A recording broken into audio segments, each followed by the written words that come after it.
Radio INCAN, transmitiendo desde el Instituto Nacional de Cancerología para todo el Instituto y México, uniendo a la familia incansable del país.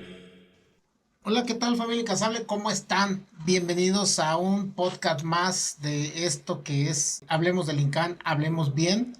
En estas circunstancias estamos hablando de manera muy especial con un médico, con un doctor egresado aquí del Fellow de Urooncología. Él es urólogo, él es egresado del Instituto Nacional de Nutrición de Urología y vino a hacer la parte de Uroonco.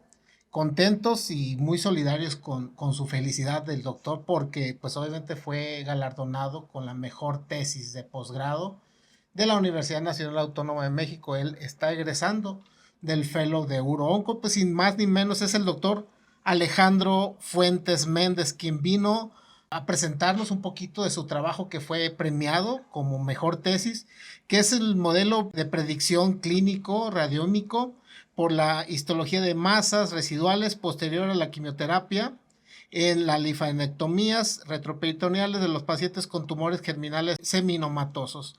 Los coautores y sus coaches, sus maestros de tesis, la doctora Ana Escabuso, doctor Miguel Ángel Jiménez Ríos, el ingeniero Alessandro Estefano, el ingeniero Giovanni Pusini y la maestra en ciencias Atquetzali Marina Arenas Hernández. Pero bueno, este es el podcast del doctor Octavio Alejandro Fuentes. Felicidades, amigo, la verdad, felicidades, enhorabuena. Platícanos en qué consiste el trabajo, la verdad me costó trabajo leerlo. Es un Muy poquito área para mi área de sí. hematología, la verdad, no, me lo pasaron para echarle un vistazo, la verdad, un trabajo excelente. Bueno, se ve que el doctor viene con buenas tablas, es médico ya de calidad, viene egresado del Instituto Nacional de Nutrición, aquí en nuestra escuela hermana, y viene a hacer la parte de urología. Octavio, muchas gracias. Platícanos, Octavio, cómo fue esta idea, cómo nació, pero para empezar, explícanos qué es. Sí, no, pues primero gracias a ustedes por la invitación. Es un trabajo difícil de explicar, ¿no? Sí. Porque utiliza pues terminología que no estamos acostumbrados, es un tema que involucra mucho la inteligencia artificial, esto que está muy de moda últimamente, Sí. que creo que es una herramienta que llegó para quedarse y que dependiendo de cómo se utilice, pues va a tener pues muy buenos resultados, ¿no? La radiómica en sí, que es el tema fundamental de la tesis, es un área que se dedica al análisis de las imágenes, ¿no? De las imágenes, en este caso las imágenes médicas y en este caso en particular de las tomografías. Y la idea es extraer las características de las imágenes de una forma cuantitativa para poderlas medir y con esto poder hacer modelos de predicción, que en este caso son modelos de predicción histopatológica, ¿no? O sea, el tema de la tesis habla sobre los tumores germinales no seminomatosos, los cuales es un tipo de tumor de cáncer testicular, que recordemos que es uno de los cánceres que si se detectan a tiempo y se les da un manejo multimodal como debe de ser, tienen altas tasas de curación, ¿no? Entonces es un tema que es muy interesante porque aparte suele darse en pacientes jóvenes, ¿no? Entre 15 y 45 años, que es la etapa de mayor producción del ser humano, y pues si se detecta a tiempo y se da un tratamiento adecuado, pues podemos alcanzar tasas de curación pues bastante buenas, ¿no? Es un cáncer que si bien no es muy común a nivel global, aquí lo vemos mucho en el Instituto de Cancerología, pues tenemos una fuente de pacientes muy grande y que eso nos ha permitido pues hacer muchísima investigación al respecto, investigación que pues da frutos no solo a nivel nacional. Por ejemplo, este tema es un tema que no se habla mucho, ni siquiera es algo muy nuevo, que no se habla mucho ni siquiera a nivel mundial, ¿no? Entonces somos pioneros en eso y la verdad es que estamos bastante orgullosos con este trabajo, que es un trabajo, no es solamente mío, es un trabajo que involucró a muchísimas personas, a fellows también de años anteriores que empezaron con este tema de radiómica, a todos los médicos que ya ahorita mencionaste, la doctora Ana Escabuso, que es mi tutora de tesis, al doctor Miguel Ángel Jiménez, que es mi profesor titular, y todos mis compañeros que están ahorita involucrados en el área de la urología oncológica aquí en el departamento de urología del INCAN han participado, ¿no? Hay muchísima gente que está detrás de este proyecto y que estamos todos muy orgullosos de los resultados, ¿no? Básicamente, para dar un poquito de preámbulo y entendamos de lo que estamos hablando, en los tumores germinales no seminomatosos suelen dar en ocasiones metástasis al retroperitoneo, ¿no? Que es esta cavidad que se encuentra detrás del abdomen y que cuando eso sucede, pues suelen ir a quimioterapia, ¿no? Sí. Como primer paso. Estos pacientes, hasta un 40% de ellos, quedan con masas residuales en el retroperitoneo después de la quimioterapia, ¿no? Y aquí lo importante es que cuando detectamos estas masas residuales en los estudios de imagen y son mayores a 1 centímetro, ahorita lo que nos marcan las normas o las guías internacionales es que ese paciente tiene que entrar a una resección de esas masas en el retroperitoneo y hacer una disección con una plantilla de toda esa parte para poder extraerlo, analizarlo por patología y ver de qué trata. ¿Por qué? Porque existen 3 posibles desenlaces de lo que pueda salir en la patología de ese estudio, en los cuales es uno, que salga necrosis fibrosis, que hasta el 50% puede ser eso, ¿no? Es una tasa muy alta. Otra es que salga teratoma, que es un tumor benigno, que por sus características se puede comportar como un tumor agresivo, por el crecimiento que puede dar, que eso puede darse hasta en un 30 o 40%, y el motivo principal por lo que hacemos este tipo de cirugía es tratar de detectar tumor viable, que esto es en el 5 a 10%. Entonces estamos hablando que básicamente un 50% de los pacientes que sometemos a estas cirugías, que son cirugías bastante mórbidas. ¿Por qué? Porque trabajamos al lado de los grandes vasos del cuerpo, la aorta, la vena cava, ¿no? Al lado de estructuras importantes del riñón, vasos renales, ¿no? Para poder lograr la disección de estos tumores, realmente no necesitaban esta cirugía, ¿no? Porque hasta un 50% puede salir en el reporte de patología que era necrosis o fibrosis. Sí. Pero no hay forma de saberlo. Hasta ahorita no hay forma de saberlo. Entonces es por eso que las normas internacionales nos dictan: oye, ¿sabes qué? Tienes un tumor después de la quimioterapia que es mayor a 1 centímetro, pues sí tiene que entrar a quirófano para extraerlo y mandarlo a analizar, ¿no? Okay. Entonces justo este es el objetivo de este trabajo, es tratar de aportar un poquito más de evidencia de lo que se ha tratado de investigar desde hace muchos años para tratar de predecir antes de la cirugía de qué se trata ese tumor, para ver a qué pacientes sí vale la pena someterlos a esta cirugía tan mórbida y a qué pacientes tal vez podríamos considerar con un poquito de mayor seguridad oncológica vigilarlos, ¿no? Claro. Estos esfuerzos por tratar de predecir estos tumores vienen desde hace muchísimos años, ¿no? Desde el 95 el doctor Steyerberg intentó hacer modelos de predicción basándose únicamente en datos clínicos, ¿no? O sea, por ejemplo, que en la pieza de la orquiectomía, que es quitar el testículo como pasos iniciales del diagnóstico de este tipo de tumores, si había presencia de teratoma en la muestra, era como ciertos factores de riesgo o los niveles de los marcadores tumorales, o si después de la quimioterapia los tumores disminuían muy rápido o en gran cantidad, eran como factores predictores. Estableció ciertos modelos predictivos, pero no fue suficiente, ¿okay? No tienen la sensibilidad suficiente para poder decir: sabes que con seguridad estos pacientes no los voy a operar y estos sí. Entonces por eso es que pues continuamos haciendo lo mismo, ¿no? A todos los tumores mayores de 1 centímetro, tumores germinales no seminomatosos que recibieron quimioterapia y quedan mayores a 1 centímetro, hay que entrar al quirófano a quitarlos, ¿no? Okay. Entonces ahora entra esta pues nueva modalidad de la radiómica que utiliza la inteligencia artificial, en la cual consta de varios pasos, ¿no? El primer paso es hacer la selección de las imágenes. Usamos las tomografías de los pacientes prequirúrgicas, obviamente con cierto margen que sea muy, muy cercano a la cirugía.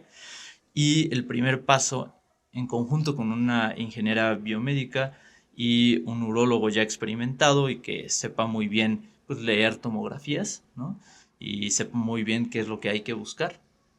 Fuimos segmentando estas imágenes una a una, sí. Y esa segmentación de las imágenes se convirtió en imágenes tridimensionales, reconstrucciones tridimensionales de las tumoraciones, que nos ayudaba incluso también de manera indirecta a tratar de ver qué tanto íbamos a poder resecar o no esa lesión, ¿no? Eso como punto de aparte. Después de esta segmentación de las imágenes, utilizando sistemas pues, bastante avanzados que se llaman MAT Radiomics, hacen la extracción utilizando inteligencia artificial, de las variables cuantitativas de estas imágenes. ¿Y qué variables? Es, por ejemplo, la forma, la textura, la intensidad de los escala de grises en las tomografías.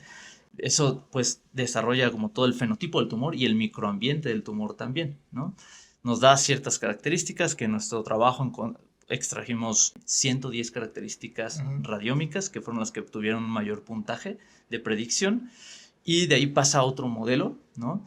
En el cual hace como una síntesis de las mejores variables que se encontraron y en combinación con las variables clínicas también, como pues niveles de marcadores tumorales, el tamaño de reducción del tumor, edad, etcétera, etcétera. Utilizamos varias variables clínicas.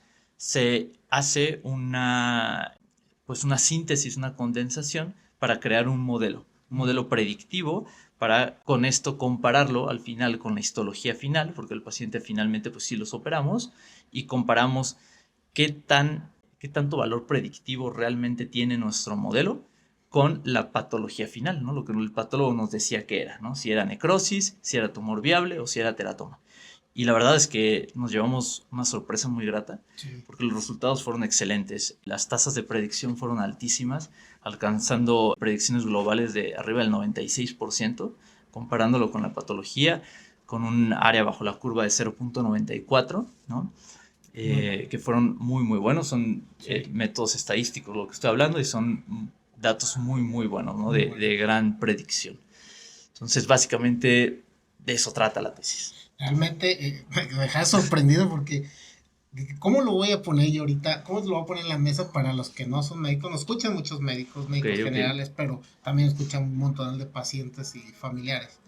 Y poner sobre la mesa, me hablaste de, realmente están creando la base de datos, como por ejemplo ahorita ChatGPT, si yo le pido algo, me hace una búsqueda muy rápida de todo el banco del internet y me da los posibles resultados. Con ustedes ese banco no existe. Ustedes lo están generando en base a las imágenes y a las variables que asocian a la clínica. Y qué mejor de la mano de los que lo conocen, de que los que son expertos. Si ahorita yo le pido un modelo a ChatGPT, por ejemplo, inteligencia artificial, que me diga un valor de esto, no va a encontrar en la red. La respuesta que va a decir, pues no tengo datos de referencia. Y ahorita pues tú me estás llenando de un banco de imágenes, de estructuras, de texturas, de colores, de escalas de grises, en base a cuántos pacientes. Mira, el trabajo... ¿Cuántas imágenes? El trabajo, pues el primer trabajo que hicimos de esto, que fue el año pasado, fue un trabajo retrospectivo en el cual se incluyeron 122 pacientes y en el cual también obtuvimos buenas tasas de predicción, ¿no? Con base en esos resultados fue que nos animamos a hacer esta etapa, que es la etapa prospectiva. Es de los primeros trabajos a nivel mundial que habla de este tipo de utilizando esta tecnología de radiómica de forma prospectiva en pacientes, ¿no? Y qué mejor lugar que hacerlo que el INCAN, que tiene pues esa fuente de pacientes tan importante, ¿no? Trabajamos en conjunto con unos biomédicos italianos que fueron los que nos ayudaron en esta parte de la ingeniería biomédica, la parte de la inteligencia artificial, que uno como médico pues no tiene esa expertise, pero pues en conjunto pues se pueden hacer buenos trabajos, ¿no? Y ya para este trabajo prospectivo, que trabajamos desde diciembre de 2023, incluyendo pacientes, hasta octubre de 2024, hicimos la selección. Obviamente había criterios de selección y finalmente incluimos en el trabajo 30 pacientes para el análisis prospectivo, ¿no? Entonces, el banco, no sé, corrígeme, porque en serio no soy del área, pero pues conocí un poco la tecnología o los que utilizan mucha inteligencia artificial para edición y esas cosas. Claro. Pues me hace sentido esta parte, corrígeme si estoy mal. O sea, ya el prospectivo lo tenías y de ahí arrancaste. El retrospectivo ya lo tenías, que es lo que yo a lo mejor erróneamente te estoy diciendo, con un banco de imágenes, variables, etcétera. Exacto. Y en base a ese retrospectivo, hoy haces el prospectivo con todas esas variables, lo cual saliste con un análisis estadístico 0.94. Así es, y un modelo de predicción de hasta el 96%. Que la verdad, que bárbaro, o sea, te adelantas mucho. Y el beneficio real que tienes de esta predicción es entre ser invasivo o no tan invasivo. Exacto, justo eso es el beneficio final. O sea, la idea es tratar de detectar a los pacientes que sí realmente amerita el riesgo esa cirugía que es tan mórbida, ¿no? Que hay diferentes series que hablan de complicaciones que van desde el 1% hasta el 50%, o sea, porque cada quien habla de cómo les va, ¿no? Sí. Entonces no hay como un promedio, pero pues son tasas de complicaciones bastante elevadas porque es una cirugía muy invasiva y es bastante mórbida, ¿no? Trabajar en estas áreas que te comento que son pues peligrosas, ¿no? Y estás mejorando, discúlpame la interrupción, estás mejorando aquellos que no tienen esta tecnología, pero con la evidencia que estás generando y que estás publicando, estás generando el aquel que muchos médicos por fuera los están dejando hasta como paliativos y nada que hacer porque manejas o trabajas sobre grandes vasos, ¿no? Exacto, sí, sí, sí. Y justo la idea es que de ese 50% de pacientes que te mencionaba al principio que no ameritaban la cirugía, es tratar de, pues, crear más información y más estadística para tratar de evitar meterlos a cirugía de ese 50%. Claro, cabe aclarar que ahorita estamos en etapas muy tempranas de esto, o sea, no podemos decir o dar recomendaciones de que con este modelo ya vamos a evitar que ese 50% se someta a cirugías. Todavía no, pero es el primer paso. Pero ¿no? tienes muy buenos números para seguir en el escalón 3. Se necesitan... Del retrospectivo, empezaste tu escalón 2, vienes el escalón 3, ¿no? Claro que es justo la validación externa de este modelo prospectivo, con cohortes mucho más grandes, ¿no? Tal vez pues apoyarnos incluso de otros hospitales a nivel internacional para hacer esta base de datos cada vez más grande y sí, en algún punto en el futuro, pues que este modelo tenga un impacto mucho más sólido, ¿no? Definitivo.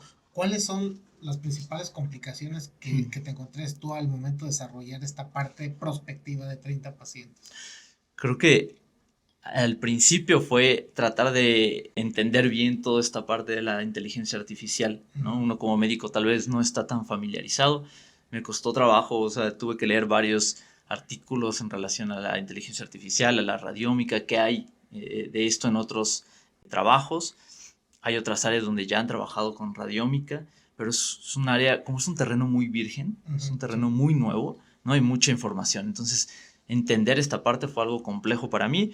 Poco a poco, pues vas entendiéndolo y lo vas asimilando hasta que ya va quedando más claro, ¿no? Y en la parte de la recolección de los pacientes, pues algunos pacientes sí se salían de los criterios de selección por el tamaño de tumor. Aquí en el INCAN llegan casos excepcionales, ¿no? Excepcionales a nivel mundial. O sea, estoy hablando de tumores muy, muy grandes, muy voluminosos, que nosotros utilizamos un margen de 15 centímetros como diámetro para que pudiera entrar dentro de las estadísticas y poder hacer el análisis, ¿no? Entonces, esa selección de los pacientes, pues tuvimos que excluir a varios porque pues muchos llegaban con tumores muy grandes. Y la otra es pacientes que llegaban con tomografías externas, porque para poder hacer un estudio válido preferimos tomar justo solamente las imágenes de un solo tomógrafo, que es el tomógrafo de aquí, para que los resultados fueran pues mejores, ¿no? Entonces, esos fueron los principales limitantes. Queda abierto, sigue abierto, por ejemplo, si nos escuchan los urólogos, te escucharon bien y dicen, canijo, esta es una opción, queda abierto para enviar, tomando en cuenta que es con el estándar de la emisión del tomógrafo de aquí, pueden hacer una tomografía externa. ¿Cuál sería el criterio, cuáles son los criterios de inclusión y exclusión? Por ejemplo, si te van a escuchar, dice, bueno, a lo mejor no sé si esté corriendo el proyecto, pero en el INCAN ofrecen una opción así como esta. ¿Cuáles son los que te tienen que enviar? Pues creo que para que puedan entrar aquí los pacientes, primero es que sean tumores germinales no seminомatosos, ¿no? Que tengan masas residuales posterior a la quimioterapia y que esas masas residuales sean mayor a 1 centímetro, pero menores a 15 centímetros. Y básicamente con eso los pueden enviar aquí al instituto. Nosotros los valoraríamos. De todas formas, este trabajo, como les mencionaba, no está inactivo para ofrecer ahorita recomendaciones respecto al tratamiento, pero sí nos serviría para seguir aumentando nuestra base de datos, ¿no? Y que siga creciendo pues la cantidad de pacientes para tener un soporte más sólido de los resultados, ¿no? Ya tenemos ahí esa parte. Si nos permiten la parte, aquí aparecen los criterios que utilizó él. Y pues obviamente sí queda la puerta abierta por si algún neurólogo considera, dice, bueno, esta es una opción, se va enviando, ¿no? Sí, siempre claro. Y cuando no tengan IMSS o ISSSTE, creo. Sí, eso es parte importante. La otra, me pareció súper interesante, escuché hablar con mucha emoción y te felicito mucho, doctor Octavio, la verdad. Te vi Me transportaste a La Plata, a una película para la familia y canciones de este canijo con un nivel bien científico y yo salgo con una película. El juego de la vida.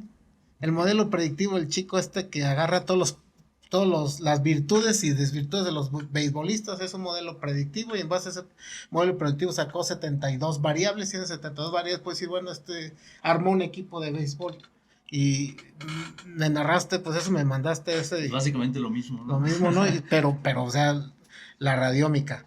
Y yo la estaba pensando así, como esa película de Brad Pitt, El juego de la vida, que le hacen un modelo de jugadores y le arman un equipo de fútbol con virtudes y desvirtudes de los jugadores. Pero una vez que me dijo él esta parte, pues, radiómica, ¿eres pionero? ¿Son ustedes pioneros de esto en el país y América Latina? Sí, definitivamente aquí en el INCAN surgió esa idea y es un tema bastante virgen, es un tema pionero. Entonces, ¿continúas tú con el proyecto? ¿Le dejas la estafeta a alguien más? No, pues mira. Se la dejas alta, ya ganaste un premio. Sí, el trabajo, la tutora de la tesis, la doctora Ana Escabuso. El protocolo sigue vigente, o sea, nosotros hicimos el corte para el análisis en octubre, esto pues con fines de que teníamos que entregar la tesis, ¿no? Sí. Y acorde a los puntos de la UNAM, pero el proyecto sigue y se siguen reclutando pacientes. De hecho, de octubre para acá hemos reclutado bastantes, creo que ahorita ya vamos en 55. ¿no? Cuando hicimos el análisis fue con 30 pacientes, ahorita vamos como en 55 pacientes. Sin duda va a seguir y ahorita ya incluso le estamos agregando más variables como muestras de tejido para análisis de microRNA y también análisis de sangre. Entonces la idea es seguir fortaleciendo y tener más herramientas para que sea más sólido todavía. Obviamente te quedas a trabajar aquí, ¿no? O sea, ¿vas a continuar aquí o tienes planes de otra? No, por el momento no me quedo acá en el INCAN, pero pues con gusto regreso a platicar con ustedes. Pues la verdad bien interesante, un tema muy, muy científico, pero dicho sea de paso, vale la pena, fue ganador de un premio de tesis, orgullosamente un producto INCAN, orgullosamente un doctor que le ha echado todos los kilos y todas las ganas, y pues adelante, enhorabuena, felicidades, estamos súper orgullosos de ti, toda la familia incansable va a estar orgullosa. Si tiene sus preguntitas, pues me las anotan. Es muy denso, en serio, el tema, pero es algo muy interesante. Son innovadores, son pioneros. Y sí, la discrepancia entre operar y no operar, entre ser invasivos y no, pero quizás es una alternativa más para ti, que eres urólogo, que viste un cáncer de este tipo, que lo quieres referir a un centro.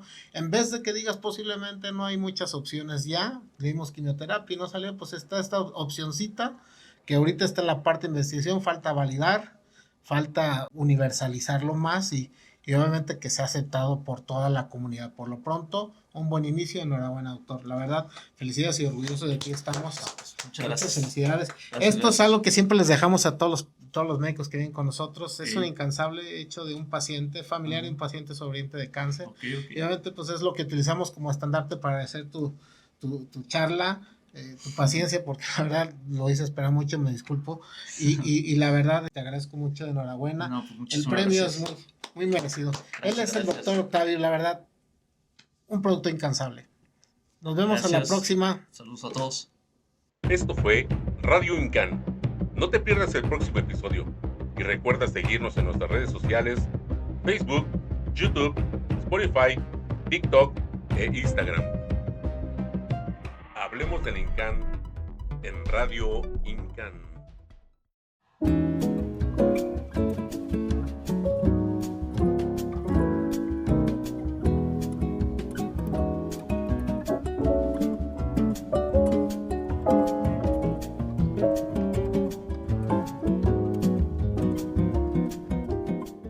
Instituto Nacional de Cancerología.